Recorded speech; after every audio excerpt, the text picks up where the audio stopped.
जय हिंद दोस्तों। बिहार पुलिस सिपाही की परीक्षा के लिए आज आपका क्यूज नंबर 9 चलेगा, जिसमें हम लोग जीके जीएस से लगभग 50 इम्पोर्टेंट प्रश्नों को कवर करने वाले हैं। और साथियों, इस 50 प्रश्न में से आपको कम से कम 35 से 40 प्रश्नों के सही सही आंसर करने हैं। तो आज आपका टारगेट रहा लगभग 40 प्रश्न सही करने का। तो आप लोग पूरा सेशन को ध्यान से अटेंड कीजिए। तो चलिए फटाफट से आप सभी लाइव में जुड़ जाइए। सभी को गुड इवनिंग, गुड इवनिंग। तो चलिए, पहला क्वेश्चन है, राष्ट्रीय पर्यावरण अभियांत्रिकी शोध संस्थान कब और कहां पर स्थापित किया गया। चलिए सभी ऑप्शन को ध्यान से पढ़िए और साथियों बिल्कुल आपको सोच समझकर आंसर करना है।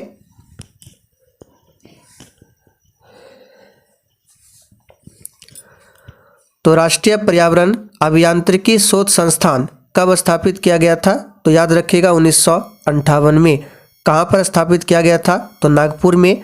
तो यहाँ पर बी ऑप्शन जो ही बच्चे दिए हैं उनका बिल्कुल सही जवाब है 1958 नागपुर में। और नागपुर की बात करें तो सबसे अधिक संतरा होता है नागपुर में।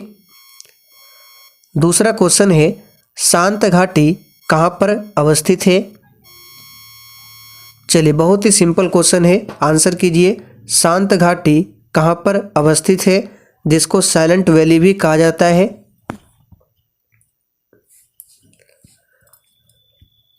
तो यहाँ पर दूसरे प्रश्न का आंसर जो ही बच्चे ऑप्शन बी बता रहे हैं उनका बिल्कुल सही जवाब है। शांत घाटी जो है ये केरल में अवस्थित है। एक पूछा जाता है सिलिकॉन वैली, जो कि कर्नाटक की राजधानी बेंगलुरु को कहा जाता है सिलिकॉन वैली। फूलों की घाटी पूछे तो उत्तराखंड। इन सभी फैक्ट को ध्यान रखना है। और साथियों केरल में एक अभ्यारण्य है पेरियार अभ्यारण्य, ये पूछा जाता है तो इसे भी ध्यान रखें।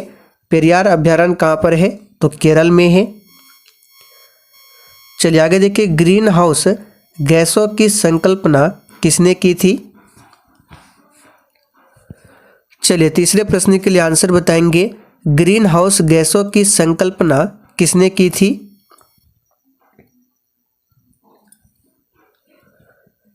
तो यहाँ पर तीसरे प्रश्न का आंसर क्या होगा? जोसेफ फोरियर ने। याद रखना है, जोसेफ फोरियर ने ग्रीन हाउस गैसों की संकल्पना की थी। तो यहाँ पर सी ऑप्शन आपका सही जवाब है। और साथियों अब आप लोग डेली क्लास को अटेंड कीजिए, क्योंकि बिहार पुलिस के लिए नया एग्जाम डेट आ चुका है। दिसंबर के फर्स्ट वीक से आपका एग्जाम स्टार्ट हो जाएगा, इसलिए बहुत ही कम समय बचा हुआ है। बिल्कुल भी समय की बर्बादी ना करें, डेली क्लास अटेंड कीजिए। क्लास का टाइमिंग रहेगा डेली रात 8 बजे से। विक्रमशिला विश्वविद्यालय इनमें से आज के किस राज्य में अवस्थित है? वेरी इंपॉर्टेंट क्वेश्चन है। चलिए आप सभी चौथे प्रश्न के लिए आंसर बताएंगे। और साथियों आज आपको एक होमवर्क देते हैं, पॉलिटी भारतीय संविधान में प्रस्तावना। आपके पास थ्योरी वाला जो भी बुक हो उससे आपको प्रस्तावना को पढ़ लेना है, क्योंकि कल शाम 7:30 बजे की क्लास में प्रस्तावना से संबंधित एमसीक्यूज को कराया जाएगा। तो साथियों आप लोग पूरा प्रस्तावना को अच्छे से पढ़ लीजिए। तो होमवर्क आपका रहा प्रस्तावना। और साथियों ये जो शाम 7:30 बजे की क्लास है ये आपको मेरे दूसरे चैनल पर मिलेगा, और उस चैनल का नाम है दिवाकर स्टडी IQ, या फिर उस चैनल का लिंक मैं इसी वीडियो के नीचे डिस्क्रिप्शन बॉक्स में दे दूंगा, आप लोग जाकर देख सकते हैं। तो यहाँ पर चौथे प्रश्न का आंसर क्या हो जाएगा? विक्रमशिला विश्वविद्यालय किस राज्य में अवस्थित है? तो याद रखिएगा बिहार में।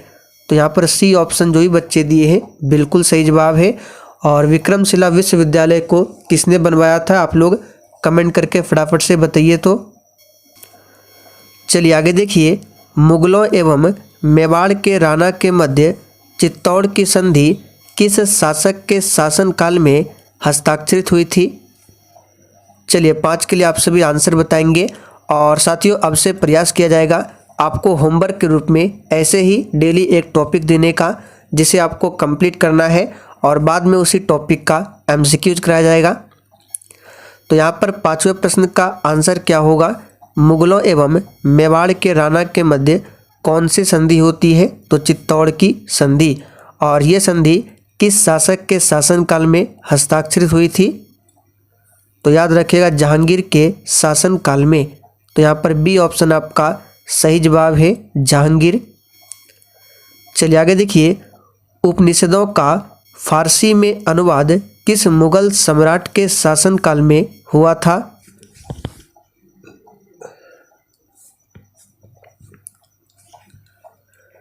तो यहाँ पर छठे प्रश्न का आंसर क्या होगा? उपनिषदों का फारसी में अनुवाद किस मुगल सम्राट के शासनकाल में? तो बिल्कुल सही आंसर दिए हैं, शाहजहां के शासनकाल में। तो यहाँ पर पहला ऑप्शन आपका सही जवाब है, शाहजहां। उपनिषद की बात करें तो टोटल 108 उपनिषद है। और यहाँ पे देखिए अकबर से संबंधित कुछ प्रश्नों को ध्यान रखिए, जैसे कि अकबर ने 1582 में दीन ए इलाही धर्म की स्थापना की थी और हिंदी विभाग की स्थापना भी अकबर के समय में ही किया गया था। आगे देखिए, कौन सा मकबरा द्वितीय ताजमहल कहलाता है?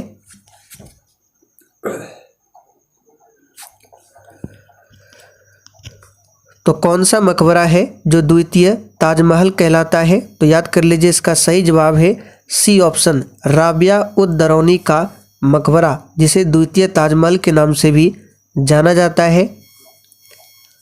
आगे देखिए, निम्नलिखित में भारत की सबसे बड़ी जनजाति कौन सी है?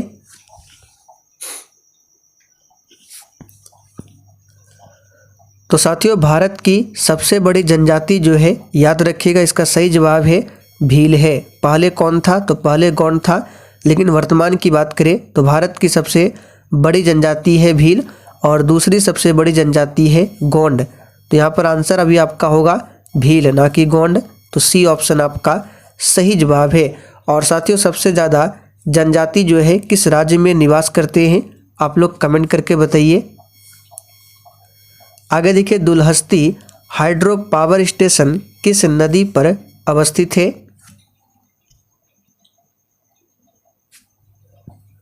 चलिए 9 के लिए फटाफट से आंसर बताएंगे।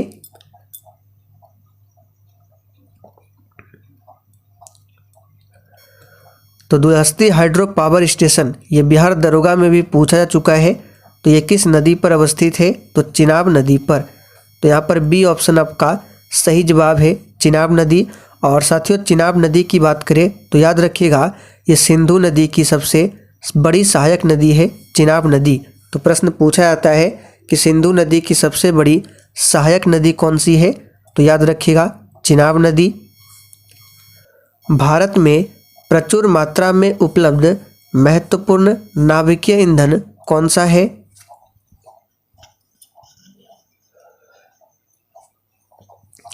तो बहुत ही सिंपल क्वेश्चन है, यहाँ पर 10 का आंसर क्या हो जाएगा? तो जो भी बच्चे ऑप्शन बी बता रहे हैं उनका बिल्कुल सही जवाब है थोरियम। और थोरियम का भंडार किस राज्य में है? तो केरल राज्य में। वही यूरेनियम की बात करें तो झारखंड के जादूगोड़ा में पाया जाता है यूरेनियम, इसे भी ध्यान रखें। चलिए आगे देखिए, रेणुका वेटलैंड कहाँ पर स्थित है? और साथियों, जिसने अभी तक सेशन को लाइक नहीं किया है तो प्लीज़ आप सभी से रिक्वेस्ट है कि आप सभी सेशन को साथ में लाइक भी करते चलें। तो रेणुका वेटलैंड ये कहाँ पर स्थित है? तो इसका सही जवाब है ये हिमाचल प्रदेश में स्थित है रेणुका वेटलैंड। आगे देखिए, निम्नलिखित स्थानों में कहाँ तांबा उद्योग स्थापित है? चलिए बिल्कुल सोच समझकर आंसर करना है और सेशन के लास्ट में आप सभी को अपना अपना स्कोर कमेंट करके जरूर बताना है। तो किन स्थानों में तांबा उद्योग स्थापित है? तो याद रखिएगा, खेतड़ी, राजस्थान के खेतड़ी में। तो यहाँ पर डी ऑप्शन आपका सही जवाब है, खेतड़ी।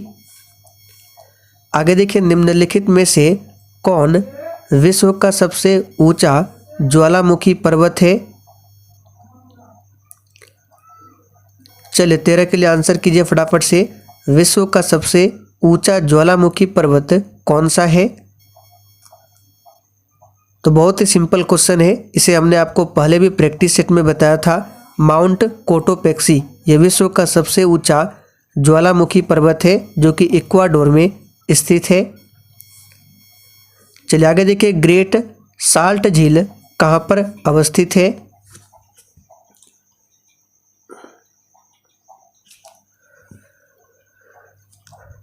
तो यहाँ पर इस प्रश्न का आंसर क्या होगा? ग्रेट सॉल्ट झील जो है ये अमेरिका में स्थित है। तो बी ऑप्शन आपका सही जवाब है, यूएसए यानी कि अमेरिका।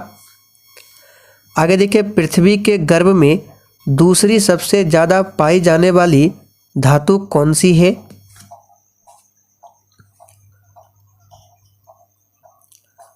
तो दूसरी बताना है।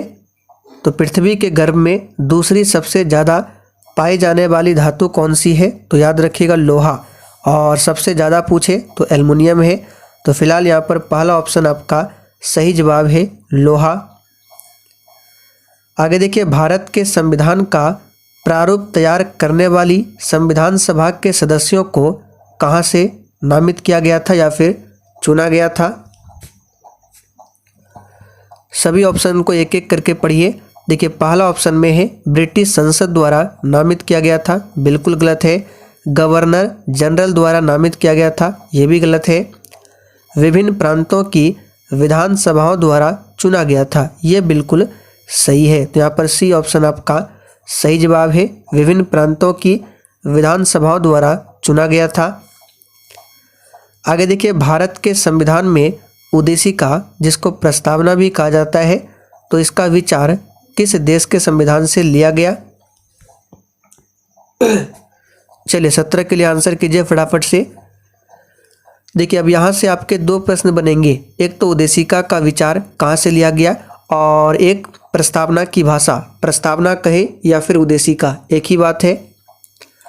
तो उद्देशिका का विचार जो है ये अमेरिका देश के संविधान से लिया गया, जबकि उद्देशिका की भाषा पूछे यानी प्रस्तावना की भाषा तो ऑस्ट्रेलिया देश के संविधान से लिया गया है। और अभी तक उद्देशिका में कितने बार संशोधन किए गए हैं? तो केवल और केवल एक बार, इसे भी ध्यान रखेंगे। कब? तो 1976 में किया गया है। कौन सा संशोधन? तो 42वां संशोधन। भारतीय राजनीति व्यवस्था में इनमें से कौन सर्वोच्च है? चलिए 18 के लिए आंसर कीजिए। भारतीय राजनीति व्यवस्था में इनमें से कौन सर्वोच्च है? तो सबसे ऊपर संविधान आता है, यहाँ पर बी ऑप्शन आपका सही जवाब है, संविधान। आगे देखिए, संविधान के 42वें संशोधन द्वारा निम्नलिखित में कौन सा सिद्धांत राज्य की नीति के निर्देशक तत्वों में जोड़ा गया था? तो सबसे पहले आपको ध्यान रखना है, राज्य का जो नीति निर्देशक तत्व है इसे आयरलैंड देश के संविधान से लिया गया है, और भारत के संविधान में से भाग 4 और अनुच्छेद 36 से लेकर 51 तक में रखा गया है। तो यहाँ पर 19 का आंसर क्या होगा? उद्योगों के प्रबंधन में कामगारों की सहभागिता, ये जोड़ा गया था राज्य के नीति निर्देशक तत्वों में। राज्यसभा के सदस्य का कार्यकाल कितने वर्षों का होता है?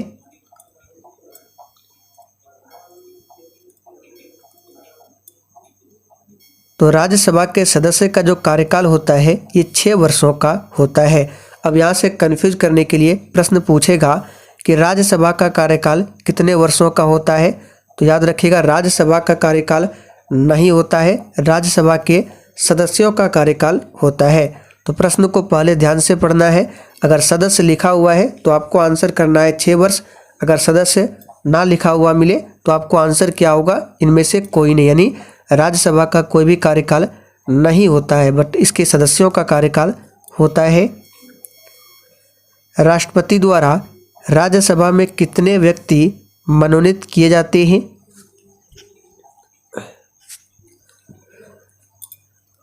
तो देखिए, पहले राष्ट्रपति जो है राज्यसभा में 12 और लोकसभा में 2 सदस्यों को मनोनीत करते थे, बट ये लोकसभा का जो प्रावधान है मनोनीत करने का, अब इसे हटा दिया गया है।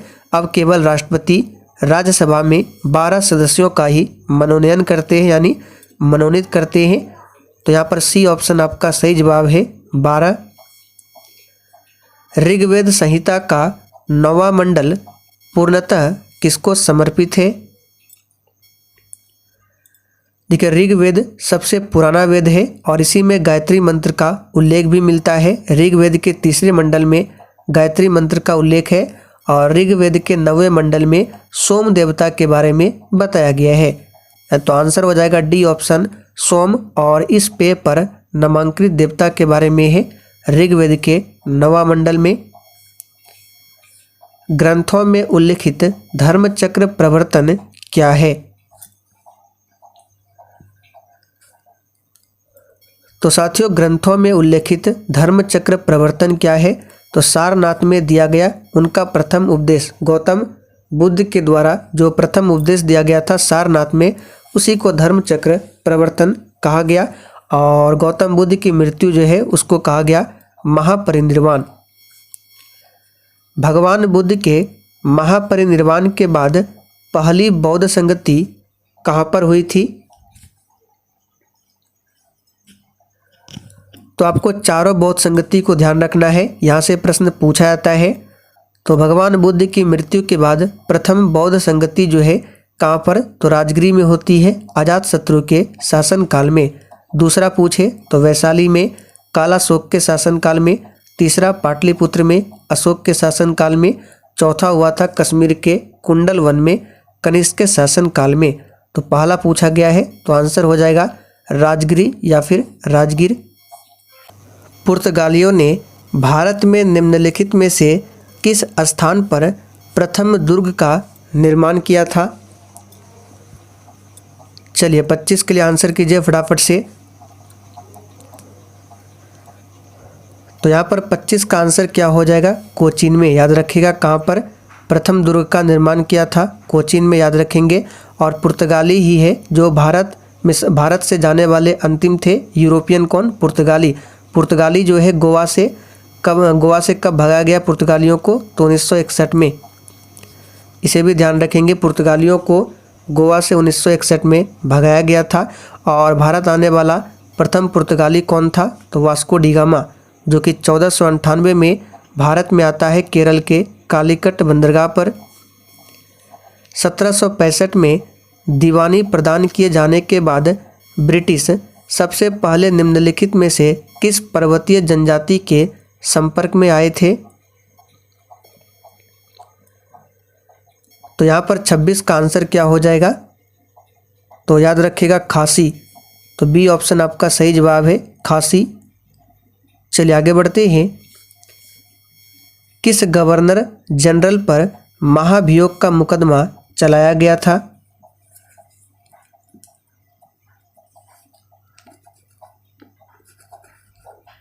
तो यहाँ पर आंसर क्या हो जाएगा? तो वॉरेन हेस्टिंग्स। पहला ऑप्शन जो ही बच्चे दिए हैं बिल्कुल सही जवाब है। वॉरेन हेस्टिंग्स पर महाभियोग का मुकदमा चलाया गया था। तो पहला ऑप्शन आपका सही जवाब है।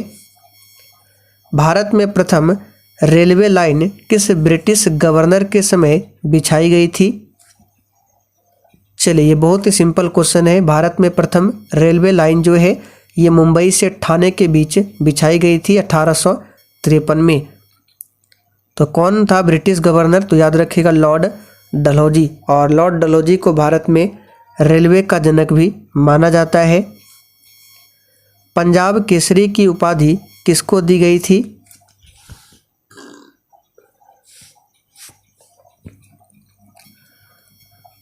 तो 29 का आंसर क्या हो जाएगा? लाला लाजपत राय को पंजाब केसरी की उपाधि दी गई थी। तो साथियों यहाँ पर सी ऑप्शन आपका सही जवाब है, लाला लाजपत राय।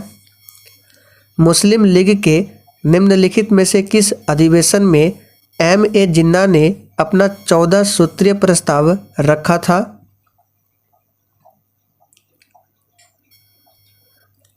तो यह अधिवेशन था 1929 का लाहौर अधिवेशन। तो यहाँ पर सी ऑप्शन आपका सही जवाब है, 1929 लाहौर अधिवेशन। और इसकी अध्यक्षता किसने किया था? तो पंडित जवाहरलाल नेहरू ने। भारतीय सब्जी शोध संस्थान कहाँ पर स्थित है? चलिए 31 के लिए आंसर कीजिए फटाफट से। भारतीय सब्जी शोध संस्थान कहाँ पर स्थित है?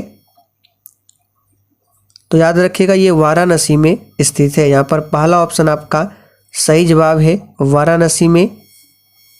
आगे देखिए, चिक्विकाम्टा जो कि चिली में है, निम्नलिखित में से किस खनिज के लिए विश्व प्रसिद्ध है?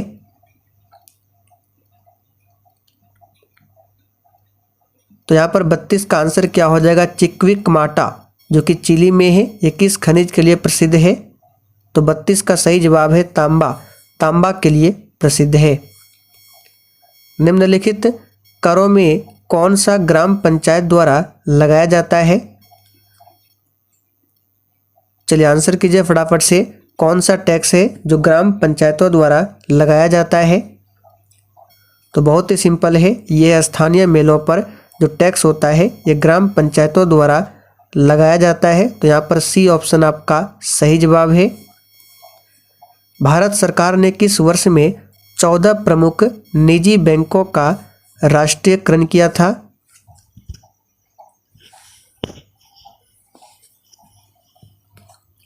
तो साथियों, भारत सरकार ने किस वर्ष में 14 प्रमुख निजी बैंकों का राष्ट्रीयकरण किया था, तो 1969 में। यहाँ पर सी ऑप्शन आपका सही जवाब है, 1969 में। और एक पूछा जाता है आरबीआई का राष्ट्रीयकरण कब हुआ था, तो याद रखिएगा 1 जनवरी 1949 को आरबीआई का राष्ट्रीयकरण हुआ था और इसकी स्थापना 1 अप्रैल 1935 को। विश्व उपभोक्ता अधिकार दिवस कब मनाया जाता है।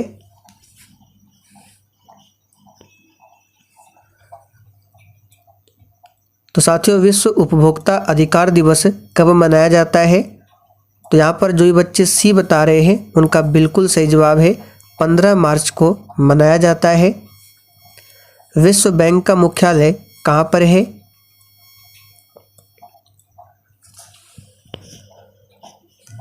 तो बहुत ही सिंपल है, वर्ल्ड बैंक का हेडक्वार्टर वाशिंगटन में है और यहीं पर है आईएमएफ का हेडक्वार्टर, यानी इंटरनेशनल मॉनेटरी फंड। तो आईएमएफ और वर्ल्ड बैंक का मुख्यालय कहाँ पर है, वाशिंगटन में। फिलीपींस के मनीला में किसका हेडक्वार्टर है, तो याद रखिएगा जो अंतर्राष्ट्रीय चावल अनुसंधान है तो वो कहाँ पर है, तो फिलीपींस के मनीला में। और राष्ट्रीय चावल अनुसंधान संस्थान कहाँ पर है, तो उड़ीसा के कटक में, इसे भी ध्यान रखें। भारत में प्रथम नियमित जनगणना किस वर्ष की गई थी।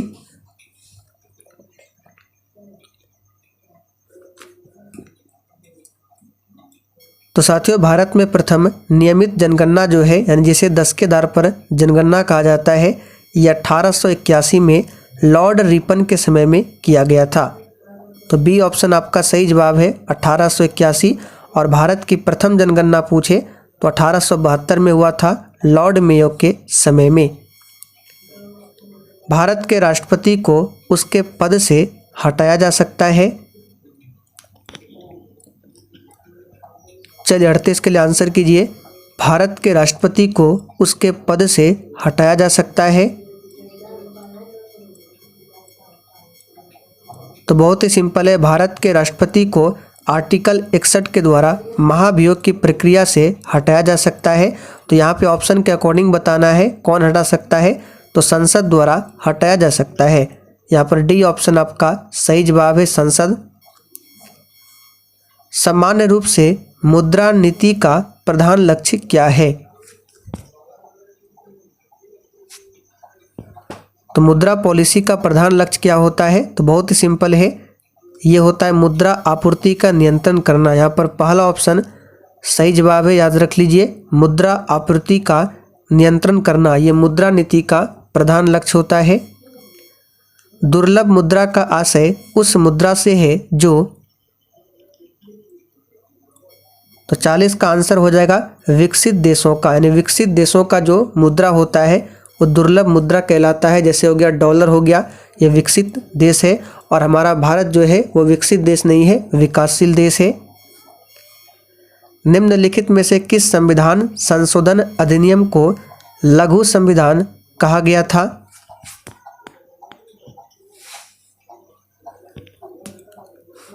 तो किस संविधान संशोधन अधिनियम को लघु संविधान कहा गया था। तो यहाँ पर 41 का आंसर क्या हो जाएगा, 42वां संविधान संशोधन, जो कि 1976 में हुआ था। इसे मिनी कॉन्स्टिट्यूशन यानी लघु संविधान कहा जाता है। भारत में चालू मूल्यों पर प्रति व्यक्ति न्यूनतम आय वाला राज्य कौन सा है। तो हमने आपको प्रीवियस ईयर क्लास में बताया था न्यूनतम प्रति व्यक्ति आय वाला राज्य और अधिकतम प्रति व्यक्ति आय वाला राज्य। अधिकतम पूछे तो गोवा हो जाएगा और न्यूनतम प्रति व्यक्ति आय वाला राज्य अपना बिहार है। यहाँ पर पहला ऑप्शन आपका सही जवाब है बिहार। और भारत में जो प्रति व्यक्ति आय का अनुमान लगाया था सबसे पहले किसने लगाया था? तो दादा भाई नौरोजी ने। उस समय भारत की जो प्रति व्यक्ति आय थी 20 रुपये प्रति व्यक्ति थी। तो यहाँ पर आंसर आपका हो जाएगा बिहार, याद रखिएगा। भारत में सबसे अधिक कॉफ़ी उत्पन्न करने वाला राज्य कौन सा है?